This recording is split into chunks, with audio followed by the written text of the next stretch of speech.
important topic, gauging by the number of people who are coming. Anybody who wants to try to move through towards the other side so that everybody can see and hear. And thank you all for braving the cold and for being here. Also, thank you to our co-sponsors. As you can see, we've got quite a few. We'd also like to thank and welcome and recognize our elected officials, including Council Member Margaret Chen,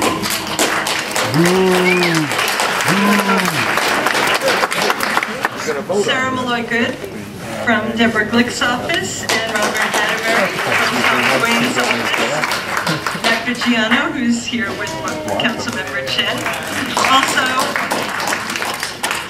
the chair of our local community board, Mr. Brad Hoylman. We also have several members of our community board, including committee chairs.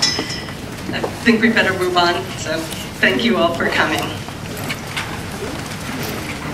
I want to start off with just some basic principles. A lot of people ask whether or not CAN is against anything related to NYU. No, we are not. What we are having real serious problems with are basically four overriding concepts. One, the existing zoning for this neighborhood is appropriate for this neighborhood.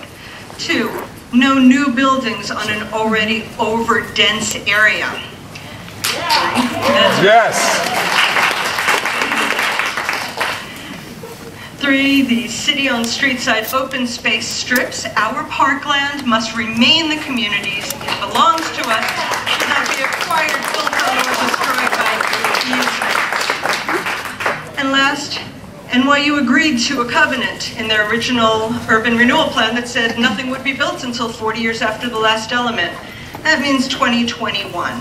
They should not be built. And they were going to build the school then.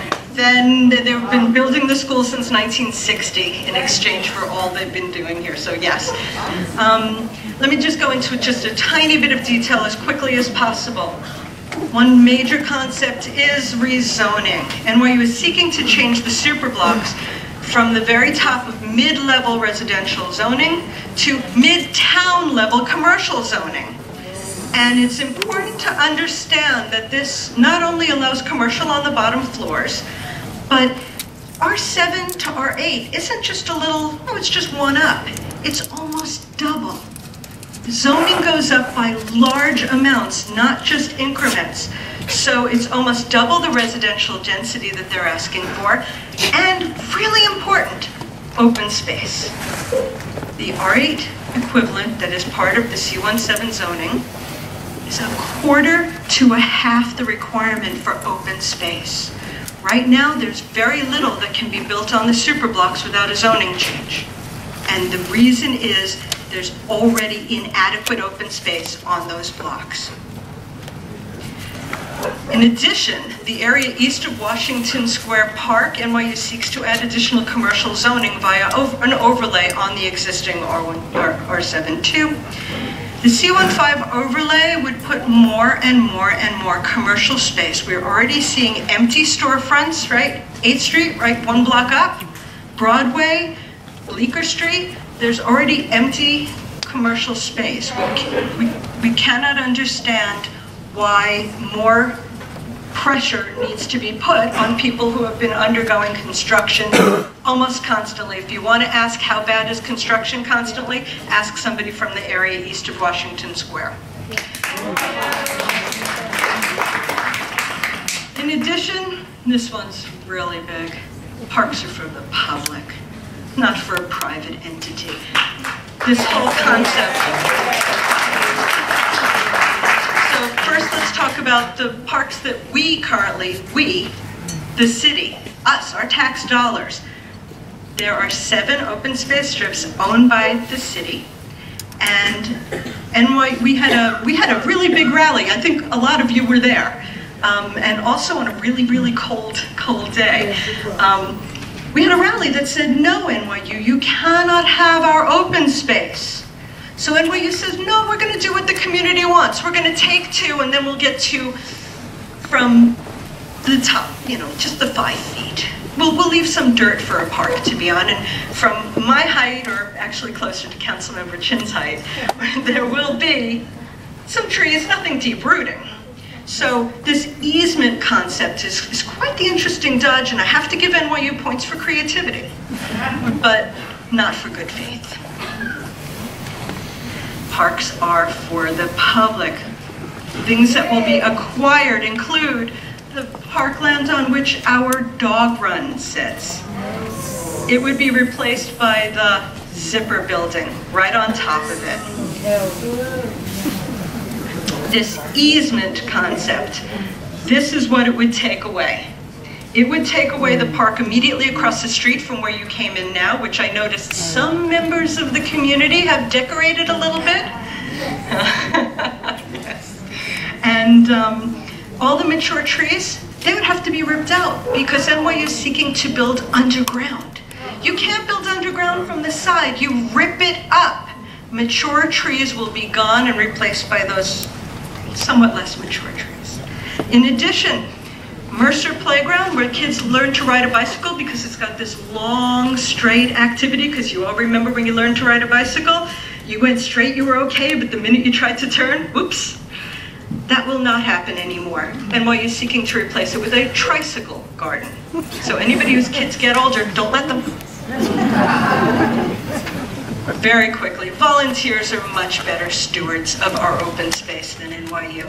The LaGuardia Corner Garden and the Friends of LaGuardia Place, LMNOP Mercer Playground, and the dog run are all well used and well maintained.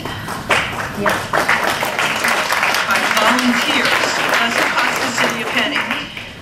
I might add that NYU is not such a good steward of open space. As you can see by the locked and unusable playground that they are required to maintain as a condition of having built the Coles Gymnasium.